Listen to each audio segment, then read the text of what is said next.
So guys, आज हम जिस टॉपिक पे बात करेंगे वो है कांग्रेस ने इस देश में टेररिज्म को स्पॉन्सर किया है। और इस देश में जो भी जितने भी इंस्टीट्यूशंस हैं जो देश के लिए काम करने वाले काम करते हैं या काम कर सकते हैं इस देश को बेहतर बनाने के लिए, उन सारे इंस्टीट्यूशंस को कांग्रेस ने कमज़ोर किया है।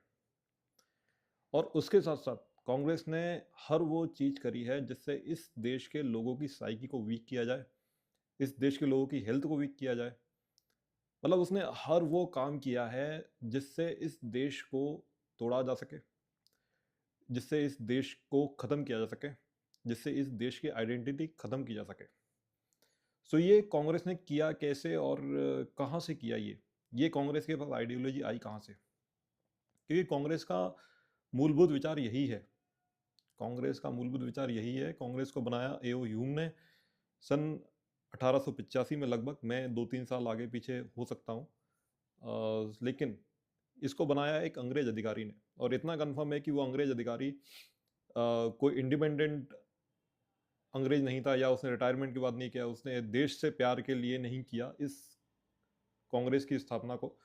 उसने इसके लिए किया कि जो इस देश की पब्लिक है, उस पब्लिक की आवाज़ को अंग्रेज सरकार तक पहुंचाया जा सके और उनकी मांगों को मनवाया जा सके कांग्रेस पार्टी के थ्रू। बट ऐसी सरकार तक आवाज़ पहुंचाने का क्या मतलब है जहां पर वो सरकार लोगों को भूख से मार देती है? कई सारे ऐसे उदाहरण हैं अंग्रेजों के रूल के टाइम पे जहां पे उन्होंने फेमाइन यानी कि अकाल, जहां पे लोग भूख से मरते हैं, उसको स्ट्रक्चर किया। उन्होंने उन्होंने आर्टिफिशियली स्ट्रक्चर किया उस चीज को। उस सरकार से आप बात करके कैसे अपनी बात मनवा सकते हो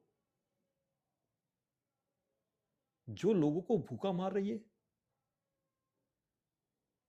ऐसी कौन सी वो पार्टी में ऐसा कौन सा जादू आ जाएगा जिससे वो की सरकार लोगों की बात मानेगी?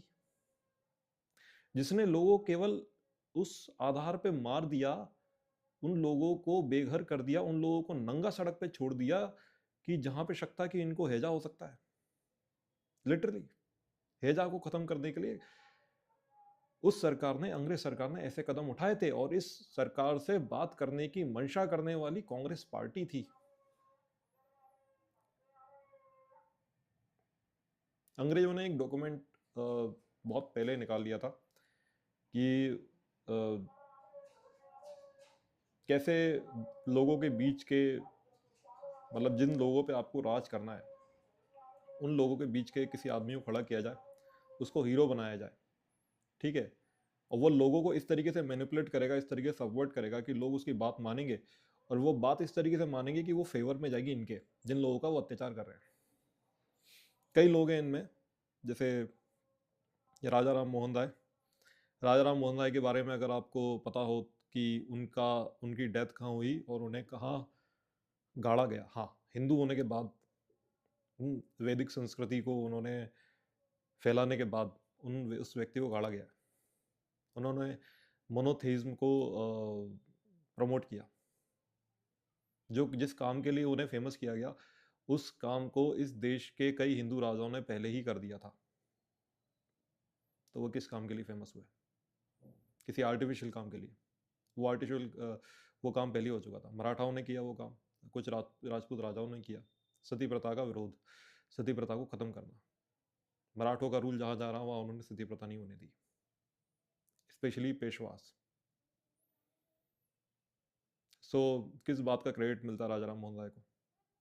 राजा राम मोहन राय इसलिए केवल हमारे देश में उनको बहुत इम्पोर्टेंस मिलता है क्योंकि क्योंकि उन्होंने अंग्रेजों की गाइडलाइंस में